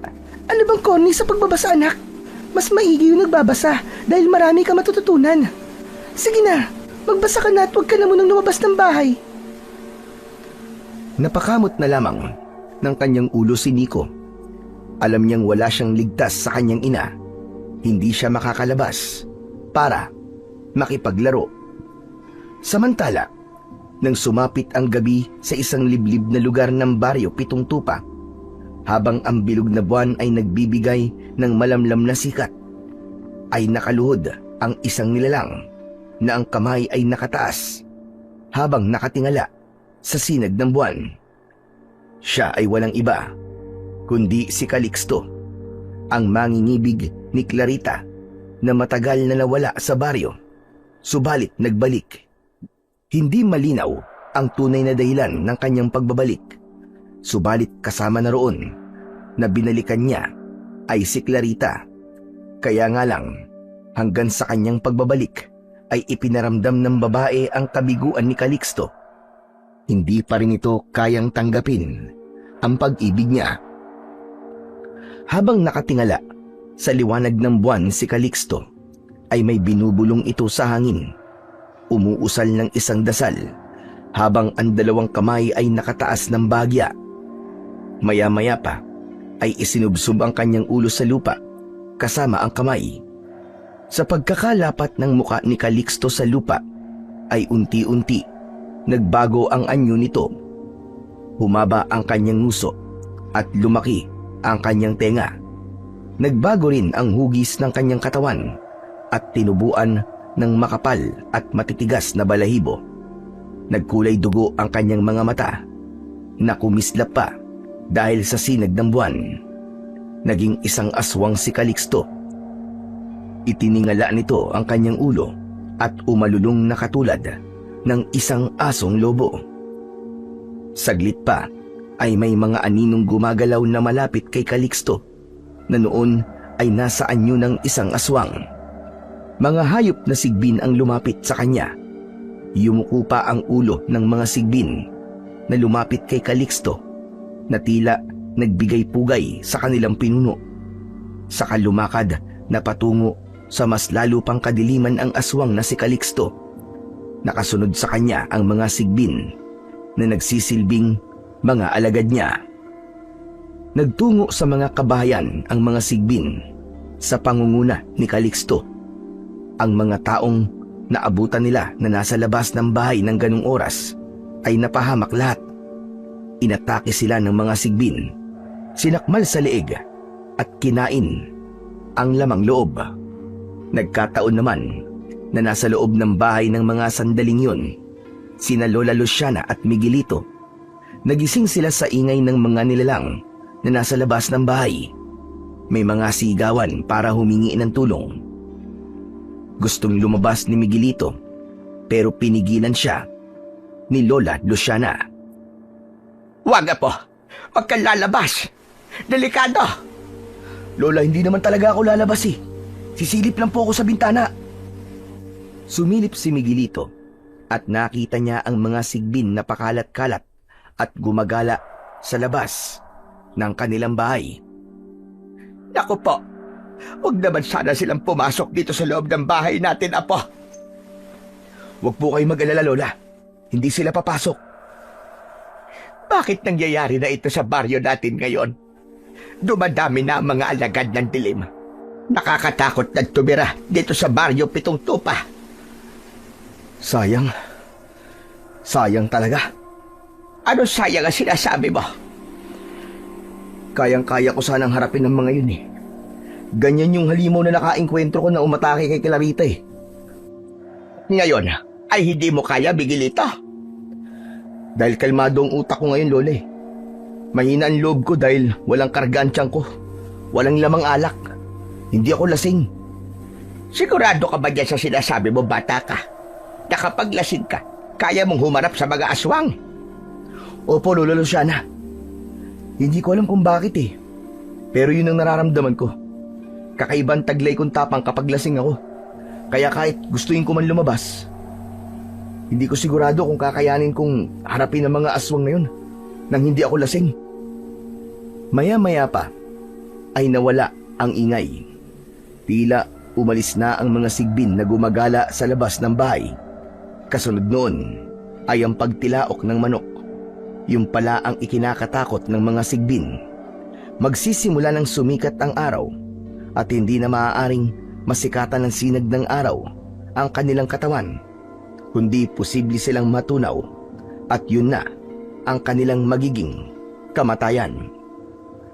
Labis ding ikinatakot ni Clarita ang nakalipas na magdamag dahil maging sila ay naligalig ng mga sigbin na gumagala sa kanilang baryo. Nang umagang yun, habang naglilinis ng kanilang bakuran si Clarita, ay hindi niya namalayan ang paglapit ng isang lalaki. Ganun na lamang ang gulat niya. Magandang araw sa'yo, Clarita. Ito naman, Calixto. Muntik na akong atakihin sa puso sa'yo. Pasensya ka na kung nagulat ka sa paglapit ko. Hindi ko intensyon na gulatin ka. Ano bang kailangan mo? Alam ko kasi na hindi ligtas sa inyo ang mga nangyayari dito sa baryo. May mga sigbin na gumagala kung gabi at naghahanap ng kanilang masisila. Oo, kagabi nga lang may mga halimo na paikot-ikot dito sa bahay namin. Hindi ko nga alam ang gagawin ko dahil baka bigla silang pumasok sa bahay namin. Kaya nga kailangan mo ng bantay. O kaya yung makakasama dito sa bahay mo. Andito lang ako, Clarita. Maaari ko kayong bantayan ng anak mo para walang masamang mangyari sa inyo. Heto ka na naman, Calixto eh. Ayaw mo pa rin tumigil. Malibang mag-alok ako ng tulong sa'yo, gusto ko lang namang matiyak ang kaligtasan niyong mag-ina. Salamat na lang, Calixto. Pero wag ka na mag-abala pa. Bakit ka ba ganyan sa akin, Clarita? Ginagawa ko ng lahat para mapansin mo. Pero parang baliwala pa rin sa'yo ang lahat. Calixto, ilang ulit ko bang sasabihin sa'yo na wala akong nararamdaman sa'yo? Kaya pwede ba, wag ka na makulit at wag mo nang sayangin ang oras mo sa akin. Humanap ka na lang ng iba, yung magpapauto sa'yo. Hindi na sumagot pa si Calixto. Labis siyang nasaktan sa sinabi ng babae, kaya tumalikod na lamang ito. Nakakuyom ang kanyang mga palad. Nasa mukha niya ang galit at sama ng loob. Nang ganap nang makalayo si Calixto, ay biglang nagbago ng anyo, na gaya ng isang mabangis na hayop. Naging isang aswang at mabilis na tumakbo papalayo. Dahil patuloy ang panggugulo ng mga sigbin pagsapit ng gabi, kaya lalong tumindi ang takot ng mga taga-baryo Pitong Tupa. May mga pamilya na halos hindi na lumalabas ng bahay kapag kumakagat na ang dilim. Nababalot na ng matinding takot ang baryo. Samantala, isang araw, naroon sa kanyang tambayang kubo si Miguelito. Nag-aalala na rin siya sa hindi magandang nangyayari sa baryo. Hawak ni Miguelito ang isang bote ng alak at tinutungga ito. Huling lagok na niya ng alak at aalis na siya sa lugar na yon nang may isang matandang lalaki na lumapit sa kanya.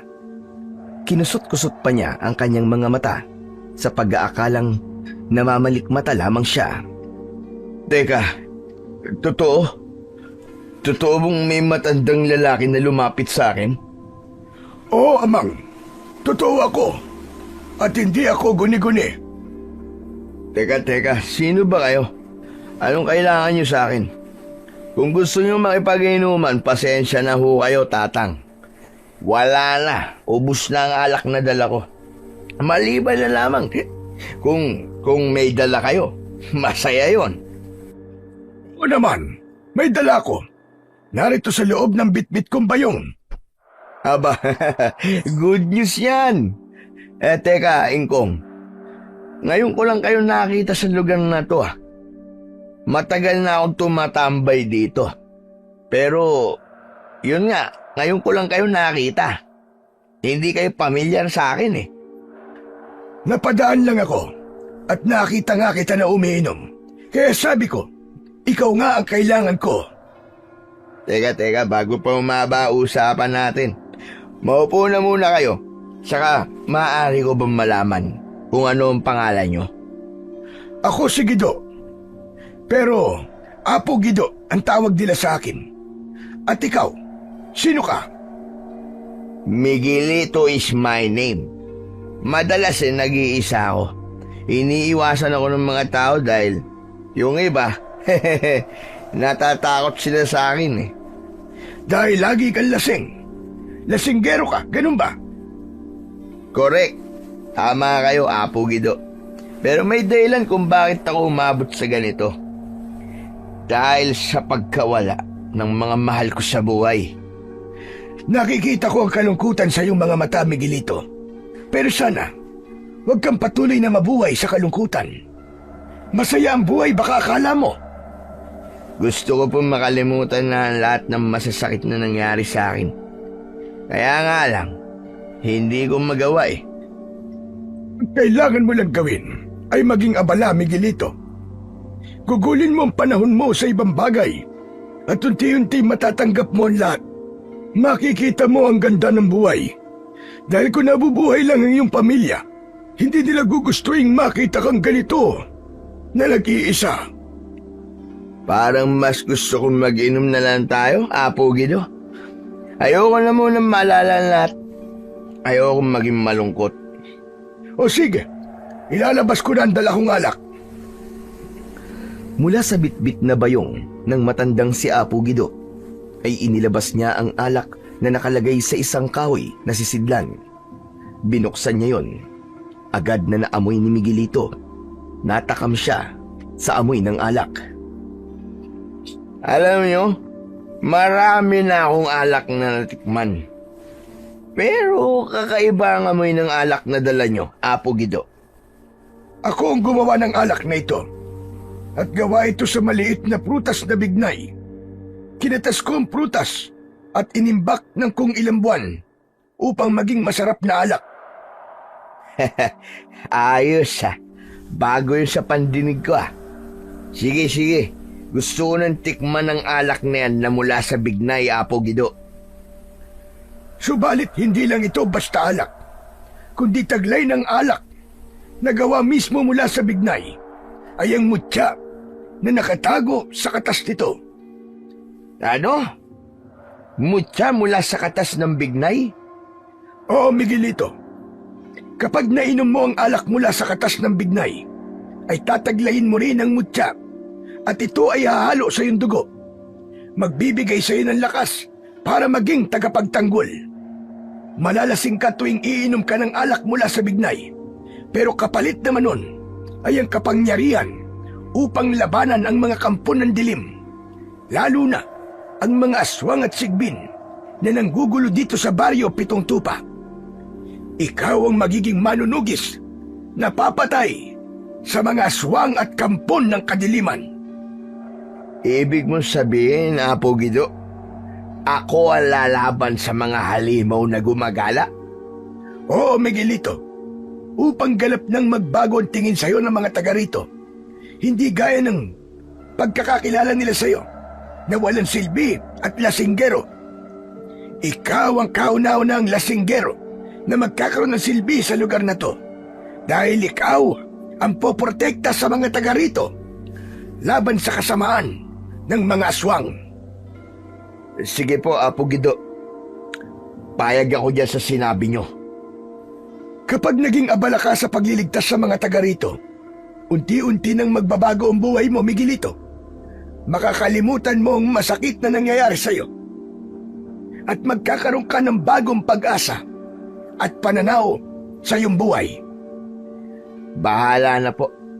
Basta, ang gusto ko, tikman na kagad ang alak na sinasabi nyo. Heto ang yari sa kahoy na lalagyan ng alak. Uminom ka na. Hinawakan yun ni Miguelito at ininom niya ang alak na laman noon Kakaiba nga ang lasa ng alak. Nasarapan siya at habang umiinom siya ay napapikit pa ang kanyang mga mata upang damhin ang sarap ng alak mula sa bignay. Kaya lamang pagkatapos niyang uminom at nang idilat niya ang kanyang mga mata ay wala na sa harap niya ang matandang si Apong Gido. Teka, nasaan na yun? Apo Gido! Apo Gido, nasaan kayo? Saan tayo, Apo Gido? Pambira. Umalis na yata. Tinakasan ako. Tumayo si Miguelito mula sa pagkakaupo upang hanapin ang matandang kanina lang ay kausap niya. Subalit, sadyang wala na ito. Nasaan na yun? Nakapikit lang ako dahil sa sarap ng alak eh. Bigla na lang nawala. Nawala na nga ng tuluyan si Apo Gido. Subalit ang alak na ibinigay sa kanya ay naiwan. Ibig sabihin, sa akin na to. Iniwan na niya. Ang lakas din ng tama ng matandang yun ah. Muling tumungga si Miguelito. Gusto niyang ubusin ang alak na nasa isang kahoy na sisidlan. Pero meron siyang napansin. Imposible to. Bakit ganun? Marami na akong nainom ah. At sa tingin ko naman, ay hindi ganun karami ang laman na alak nito. Pero parang hindi nababawasan, ganun pa rin ang laman. Ayos lang yun. Pabor din sa akin yun na hindi nauubos ang laman nitong alak. Para meron ako laging maiinom. O, di meron na akong unlimited na supply ng alak. Maya-maya pa ay may kakaibang naramdaman si Miguelito. Nag-iinit ang kanyang pakiramdam at may kung anong enerhiya ang dumadaloy sa kanyang buong katawan. Ramdam niya ang kalasingan, kaya nga lang may pambihirang lakas siyang nararamdaman. Teka, ito na siguro yung sinasabi kanina ni Apo Gido ah. Kung ganun, kailangan hindi ko sayangin ang tiwalang binigay niya sa akin. Haharapin ko mga kampo ng kadiliman na nanggugulo dito sa baryo. Hindi na sila sisikatan ng araw. Yun na nga ang ginawa ni Miguelito. Umalis siya sa lugar na kanyang tambayan at nagtungo sa kabahayan. Kagat na noon ang dilim sa buong paligid. Sumusuray-suray pa si Miguelito habang naglalakad. Ang lagayan ng alak na bigay ni Apo Gido ay itinali at nakabitin sa kanyang bewang. Nang makarating sa mga kabahayan si Miguelito, ay nakita niya na may mga taong nagtatakbuhan. Hoy, teka nga, bakit ano nangyayari dito? Ha? Bakit ba kayo tumatakbo ah? May mga sigbin. Ang alaga ng aswang nanggugulo sila. Kumagala dito sa lugar natin. Kaya magtago ka na, Miguelito. Baka kung anong gawin nila sa'yo. Iligtas mo na ang buhay mo. Kayo na lang ang magtago. Iligtas nyo ang buhay nyo. Bakit? Ano gagawin mo? Haharapin ko sila. Naku, bahala ka na nga. Kung gusto magpakamatay, bahala ka sa buhay mo. Iniwan na si Miguelito ng lalaking kausap niya at tumakbo na itong papalayo. Samantala, nagpatuloy naman siya para harapin ng mga sigbin na naghahasik ng lagim. Maya-maya pa ay narinig niya ang ingay at ungol ng mga halimaw. Namumula ang mga mata at tila nag-aapoy. Nakabuka ang malalaking bibig na litaw, ang matutulis ng ngipin, habang ang malagkit na laway ay tumutulo pa na may kasamang dugo. Hoy! Kayong mga demonyo kayo na hindi malaman kung aso o kambing. Akala nyo ba natatakot nyo ako? Umatungal pa ang sigbin na nakaharap kay Miguelito. Sa kabigla itong sumugod at nilundagan nito ang lalaki. Sinalo naman ni Miguelito ang umataking sigbin at nahawakan niya ito sa isang paa. Inikot-ikot niya to sa ere at ibinalibag ng ubod lakas sa lupa ng ilang ulit. hanggang sa tumama ito sa isang punong kahoy at sa lakas ng pagkakatama sa puno ay halos maputol na ito. Wasak ang katawan ng sigbin na tumama sa puno. Sunod namang sumugod ang isa pang sigbin. Agad na nahawakan ni Miguelito ang leeg nito at buong lakas na sinakal. Lumawit pa ang dila ng halimaw sa lakas ng pagkakasakal dito. Sumugod ang iba pang sigbin at habang papalapit ang mga ito ay ikinuyom ni Miguelito ang kanyang kamao. Ubod lakas na sinuntok ang ulo ng sigbin. Patay itong bumagsak sa lupa habang nakalawit ang dila. Ang isa naman ay nagawang makakagat sa binti ni Miguelito. Agad naman niyang nahawakan sa leeg ang halimaw at sinakal din ng ubod higpit.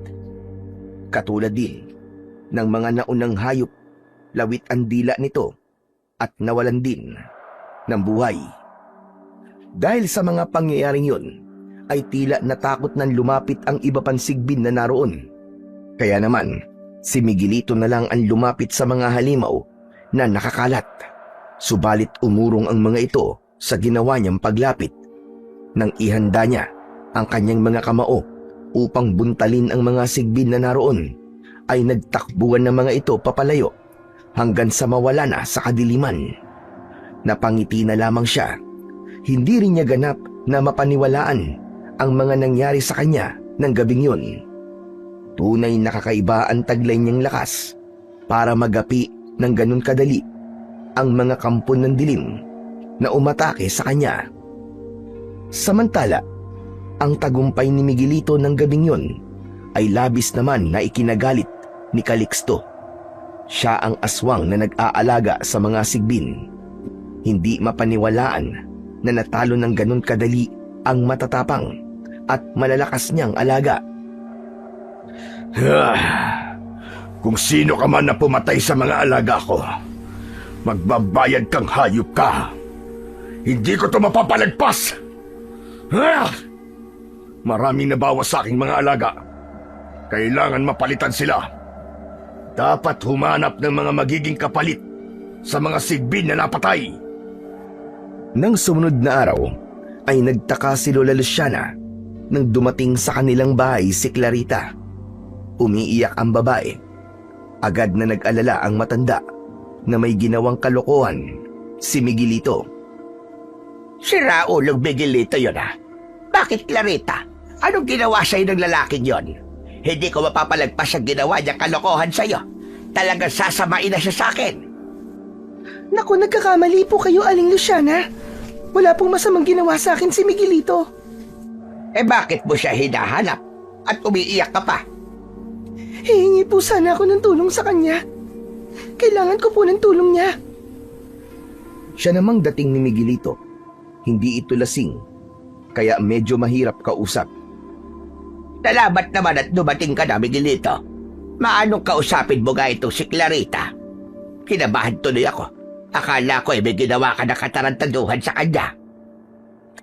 Lola naman ano bang akala niyo sa akin? Clarita, ba't nandito ka ba? Anong kailangan mo? Miguelito, nakikiusap ako. Tulungan mo ako. Nawawala ang anak ko. Maghapon ko nang hinanap si Nico, pero hindi ko siya makita. Pero ano naman magagawa ko dun? Saka, hindi ko siya kasama. Yun nga Kaya lumalapit ako sa'yo para humingi ng tulong. Alam kong naging kaibigan mo na si Nico. Parang awa mo na Tulungan mo naman akong hanapin siya. Oo nga naman, Miguelito. Kawawa naman ito si Clarita. Baka mamaya ko na paano na ang anak niya. Pero alam niyo naman po na kapag ganitong walang lamang alak ang bituka ko, hindi ako makapag-isip ng maayos Tsaka, pag ganito, mahina ang loob ko. Huwag ka mag-alala. Kahit ilang bote ng alak pa, bibigyan kita. Tulungan mo lang ako makita si Nico. Teka nga, Miguelito. Ba't kailangan mo pang humanap ng maiinom na alak at tumingi dyan kay Clarita? Hayad nga sa bewag mo ang alak ko. Hindi mo na hinihiwalay sa katawan mo ang dasking lagayan ng alak na yan na lagi na lamang may laman. Oo nga pala May alak pa nga pala ako rito. Bigay sa akin to ni Apo Gido eh. O sige, huwag ka mag-alala, Clarita. Sagot ko na ang paghahanap kay Nico. Talaga? Hahanapin mo ang anak ko? Oo naman. Yun din na naipangako ko kay Apo Gido. Gagawin ko ang lahat para tulungan ng mga taga rito sa baryo Pitong Tupa. Naku, maraming salamat, Miguelito. Marami talagang salamat. Kapag nakita mo ang anak ko, kahit ano, handa akong ibigay sa iyo, sabihin mo lang. Teka lang, Clarita. Parang may kakaiba yata yung sinabi mo. Kailangan lumiyad ka pa at ipakita mo kay Miguelito yung katawan mo habang sinasabi mong handa mong ibigay sa kanya ang kahit na ano. Wala po yun, Lola Luciana. Medyo nananakit lang po ang katawan ko at gusto kong lumiyad. Sumakit kasi ang likod ko sa paghahanap sa anak ko eh. Akala ko kung ano na. Samantala, ang anak ni Clarita na si Nico ay hindi basta makikita ni Miguelito dahil bihag ito. Nakakulong sa isang malaking hawla kasama ang iba pang bata. Umiiyak ang ibang kasama ni Nico pero siya ay pilit na pinalalakas ang kanyang loob. Tama na! Huwag na kayong umiyak! Makakatakas tayo dito! Paano ba tayo makakatakas dito? Baka nga gusto na tayo mamatay eh. Ang nega mo naman, patay ka agad. Ang higpit kasi ng bantay eh. Saka, di mo ba naririnig ang sabi ng ibang bata? Hindi na tayo makakauwi pa dahil gagawin tayong halimaw ng pinuno ng mga aswang. Ano ka mo? Pinuno ng aswang? Oo, siya ang nagkulong sa atin dahil may masama siyang plano. Sino ba yung pinuno ng mga aswang na yun? Hindi ko rin kilala eh. Pero teka, may naririnig ako yabag. Mukhang may paparating. Baka yung pinuno ng mga aswang. At titignan nila tayo. Tama nga ang sinabi ng batang kausap ni Nico. Ang sinasabing pinuno ng mga aswang ang dumating. Napanganga at nanlaki ang mga mata ni Nico nang makita ang sinasabing pinuno. Siya? Siya ang pinuno ng aswang? Bakit? Kilala mo ba siya? Oo, siya si Mang Calixto. Lagi siyang pumupunta sa bahay namin. Tama si nanay. Masama pala siya dahil isa siyang aswang. Nilapitan ni Calixto ang mga batang nakakulong at nakilala niya si Nico. Teka nga. Teka lang ah. Parang namumukhaan kitang bata ka. Hindi ako nagkakamali. Ikaw ang anak ni Clarita. Tignan mo nga naman. Mahusay pala ang mga alaga ko na manghuli ng bata. Dahil ikaw pa na anak ni Clarita ang natsyempuan nila. Maawa po kayo sa akin, Mang Calixto. Palabasin niyo na po ako dito. Nag-aalala na po si nanay sa akin. Akala mo ba maaawa ko sa'yo? Hindi na, oy! Dahil masyado na ako sinaktan ng nanay mo. Dahil hindi niya ako kayang tanggapin. Kaya magkanya-kanya na kami. Gusto niyang subukan ang galit ko. Kaya bahala siya. Magdusa siya at tikman ang ngit-ngit ni Calixto. At ikaw na anak niya, ang unang makakatikim ng aking ngit-ngit. Bakit? Anong gagawin mo dito kay Nico? Papatayin mo ako? Ganun ba? Papatayin mo ako? Hindi. Kundi pakikinabangan muna kita. Kasama ng mga batang nakakulong dito. Gagawin ko kayong mga alagad. Gagawin ko kayong mga sigbin. Sigbin? Yung mga halimaw na parang asong ulol? Hindi pwede yan. Ayaw namin maging sigbin, Mang Calixto.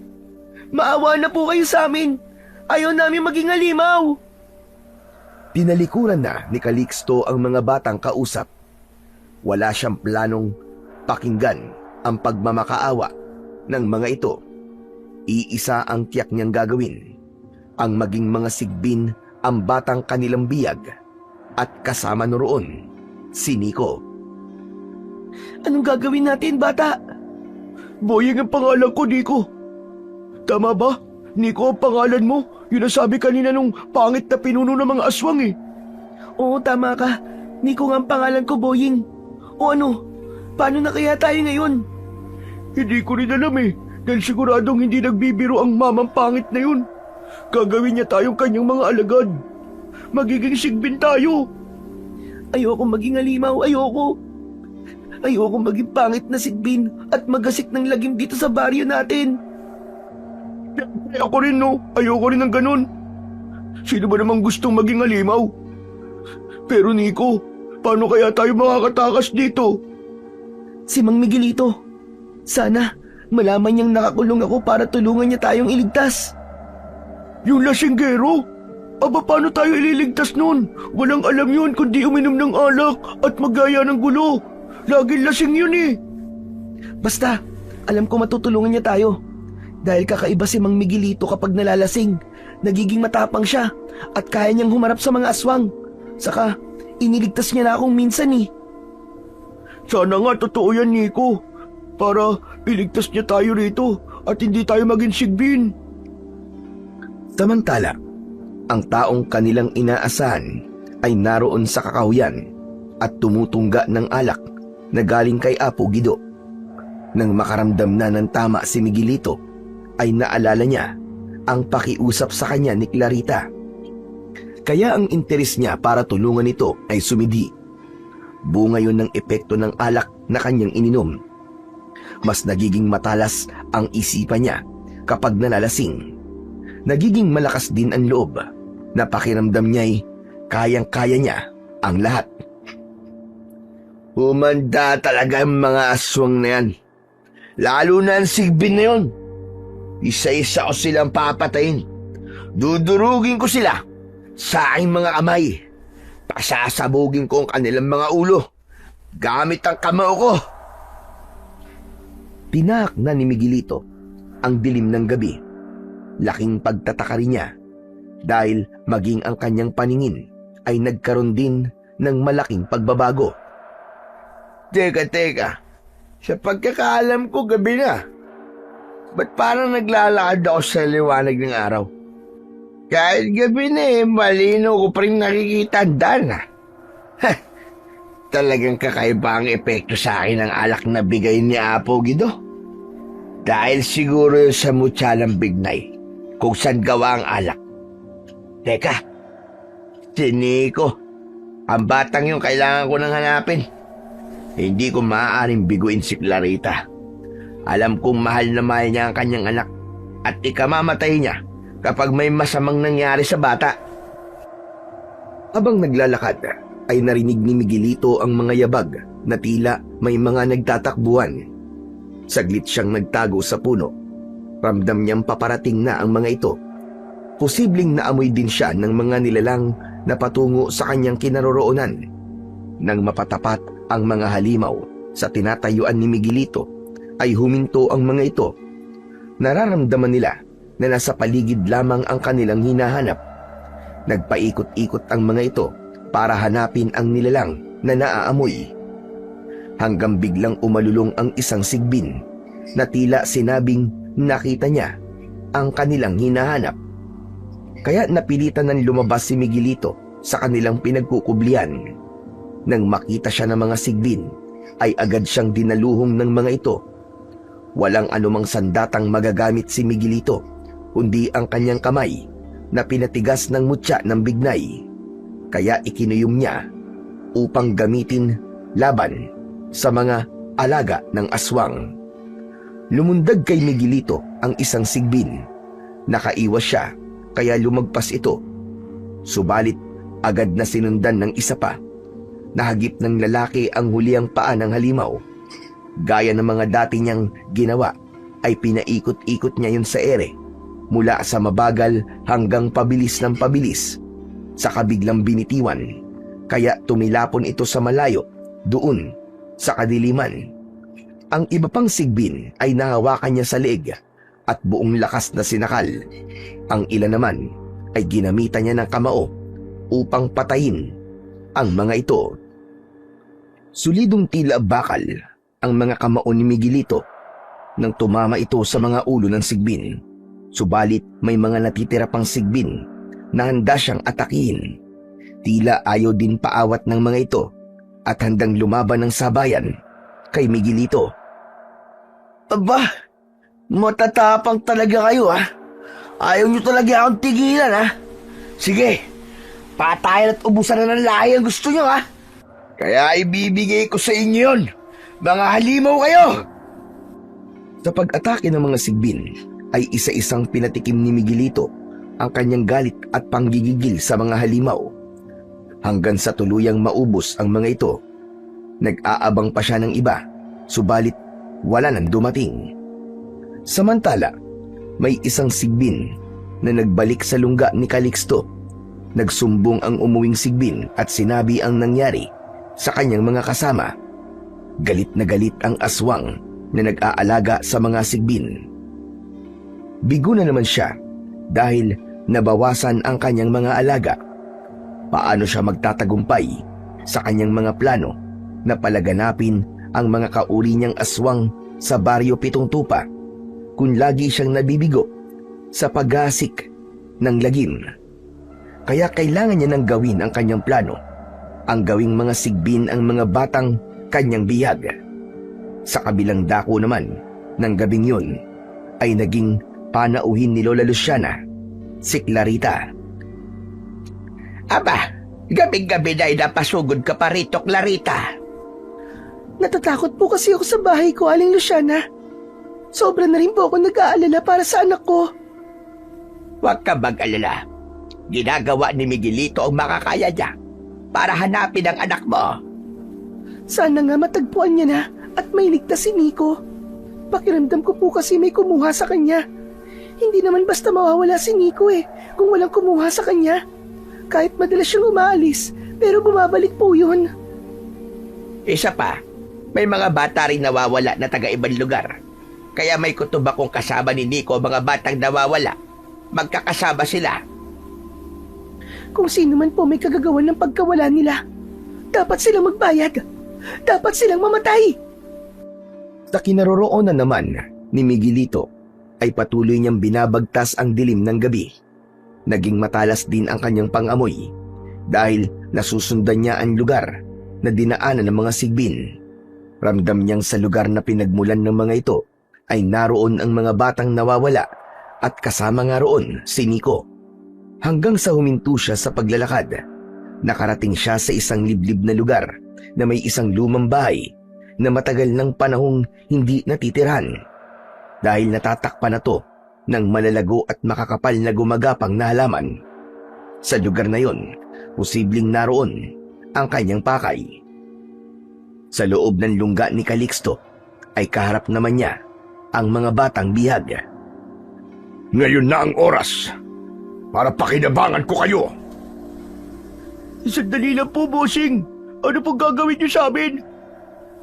Gagawin niyo na po ba kaming sigbin? Katulad po ng ibang bata? Huwag nang maraming tanong. Gagawin ko na sa oras na to ang orasyon.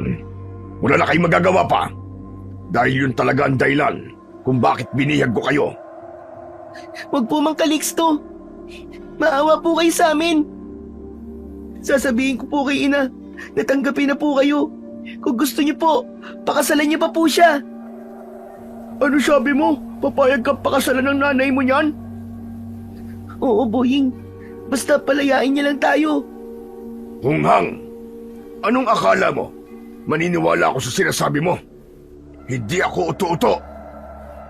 Iginiyak na ni Calixto ang kanyang gagamitin sa orasyon upang ang mga batang nakakulong ay maging sigbin. Tanging pag-iyak na lamang ang magagawa nila Nico dahil alam nilang hindi na nila mapagbabago pa ang isipan ng pinuno ng mga aswang. Sa labas naman ng bahay ay umiikot-ikot na roon si Miguelito upang alamin kung saan ang daan papasok. Habang umiikot siya ay may mga sigbin at aswang na umaatake sa kanya. Mga bantay ito upang walang sino mang makapasok sa loob. Subalit hindi papayag si Miguelito. Naadlangan siya ng mga ito. Kaya minsan pa'y nakipagpambuno siya sa mga aswang. Ang pakikipagpambuno ni Miguelito ay lumikha ng ingay at narinig yun ni Calixto, kaya nakatawag yun ng pansin sa kanya. Ano yun? May nangyayari sa labas ng aking lungga. May nakarating na kaaway dito. Kaya inihinto na muna niya ang kanyang gagawing orasyon upang alamin kung anong nangyayari sa labas, lalo na't napapalaban ang mga nakatalagang bantay. Nang makalabas siya, ay nakita ni Calixto na nakahandusay ang kanyang mga alagad at walang buhay ang ilan sa mga ito. Meron namang nangihina at may mga sugat. Meron ding bali-bali na ang buto. Hindi maaari ito! Sino? Sinong may kagagawa nito sa inyo? Hinahamon ako ng walang yun. Nasaan ka kung sino ka man? Ako ang harapin mo! Nagkubli ng mga sandaling yun si Miguelito. Pinagmasdan niya lang si Calixto na nanggagalaiti na sa galit. Maya-maya pa ay biglang nagbago ang itsura nito. Naging isang nakakatakot at mapanganib na aswang. Kitang-kita ni Miguelito ang pangyayaring yun, subalit hindi siya nakaramdam ng kahit na anong pagkabahala dahil namamalagi ang kanyang tiwala sa kakayahang bigay ng mutya ng bignay. Kahit gaano ka pakalakas na aswang ka, hindi kita aatasan. Kinuha ni Miguelito ang lagayan ng alak na nakasabit sa kanyang bewang. Dahil nga hindi nauubos ang laman nito, kaya ilang ulit siyang tumungga. Lalong nakaramdam ng pagkalasing si Miguelito. Subalit ang pagkalasing na yon ay lalo lamang nagbigay sa kanya ng lakas at tapang. May naramdaman din siyang kakaibang init at enerhiya na gumapang sa kanyang buong katawan. Ikinuyong niya ang kanyang mga palad. Ang kamao niya ay naramdaman niyang mas naging matigas, gaya ng isang batong adobe. Naramdaman ni Miguelito ang kanyang kahandaan upang harapin ang aswang na si Calixto. Kung nasaan ka man, magpakita ka sa akin! Hindi ako makakapayag na adlangan mo ang aking misyon. Kung sino ka man, hinahanap mo na ang iyong kamatayan! Hoy! Ang ingay mo ah! Pangit ka! Huwag mo akong daanin sa puro satsat dahil hindi mo ako matatakot! Tignan natin kung hanggang saan ang tapang at yabang mo! Umatungal ang aswang na si Calixto at buong lakas na sinunggaban si Miguelito. Hindi agad siya nakaiwas at ang mga kuko ni Calixto ay lumikha ng sugat sa katawan niya. Mahinang nilalang! Nakaisa ka lang, oy! Sinabi mo kaagad na ako'y mahinang nilalang? Tignan natin! Sinunggaban ni Miguelito si Calixto. Buong lakas na inundayan ng malakas na suntok gamit ang kanyang kamao.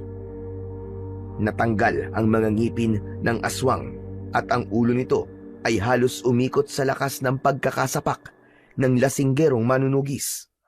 Subalit hindi sapat ang lakas na yun ni Miguelito para tapusin si Calixto, kundi mas naging mabangis ang aswang, pero laging nakahanda ang manunugis. Saglit na huminto si Calixto. Tumingala ito at naglabas ng kakaibang tunog. Nagsidatingan ng ibang mga sigbin na naroon. Pinagmasdan ni Miguelito ang gagawin ni Calixto. Namangha siya at ganoon na lang ang pagkagulat ng dumikit sa katawan ng aswang na si Calixto ang mga sigbin na lumapit sa kanya.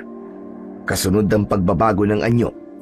Sumanib ang mga sigbin na naroon sa katawan ni Calixto, kaya ito'y naging dambuhalang halimaw. Isang kakaibang uri ng aswang na higit na malaki sa pangkaraniwan. Sa kabila ng pangyayaring yon, ay hindi nasiraan ng loob si Miguelito. Kailangan niya ng higit panlakas, kaya muli siyang tumungga ng alak para siya ay lalong mas maging malakas. Minsan pa'y muling dumaloy sa katawan ni Miguelito ang kakaibang lakas, kasabay nun ng pagsalakay sa kanya ng dambuhalang halimaw na si Calixto na nasa panibagong anyo. Ang pagsugod ni Calixto ay sinalubong naman ni Miguelito. Sa pagkakataong yun ay matira ang matibay. Matindi ang naging sagupaan ng dalawa. Buong lakas na ginamit ni Miguelito ang kanyang malaadobing kamao para wasakin ang muka ng halimaw.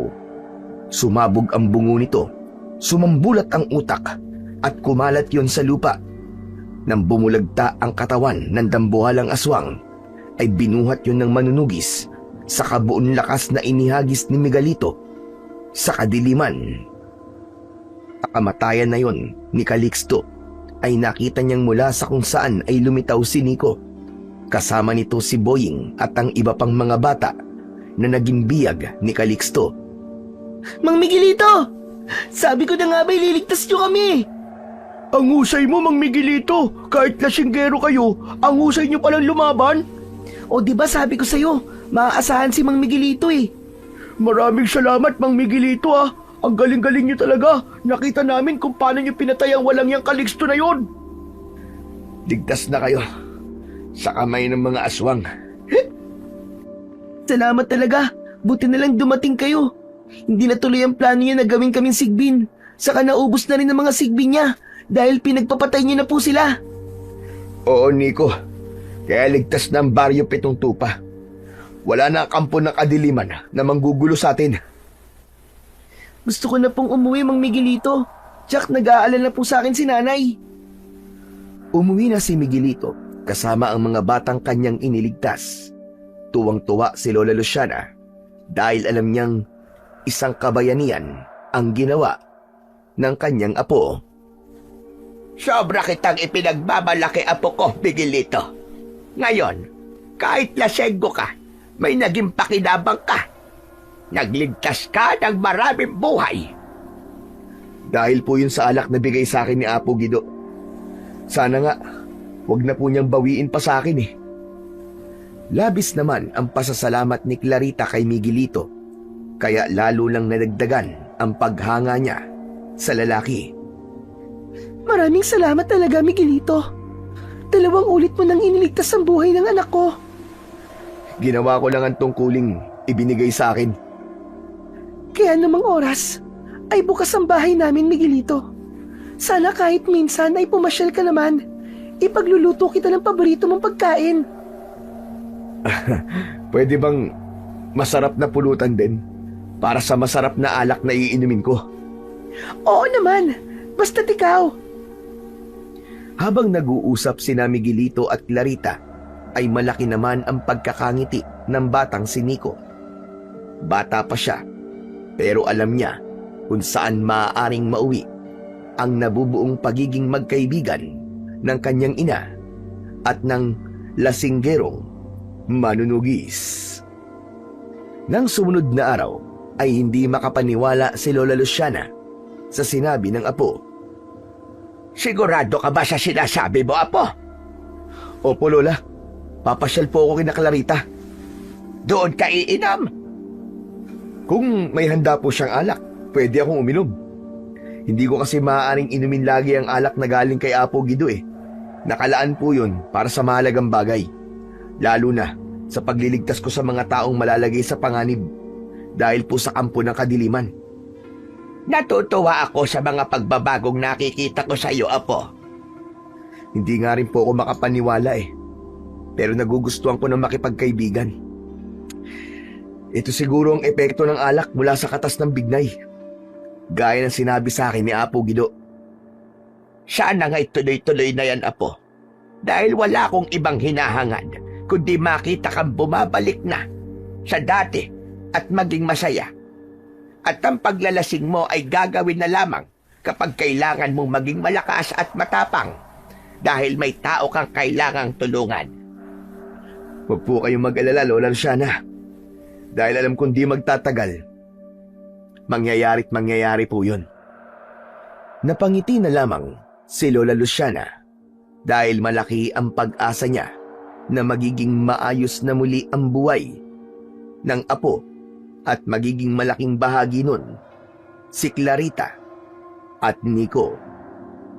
May mga pagkakataon na ang kapintasan ay nagiging katangian, lalo na kung ito ay makatutulong sa ating kapwa at magagamit para sa mas mabuting bagay.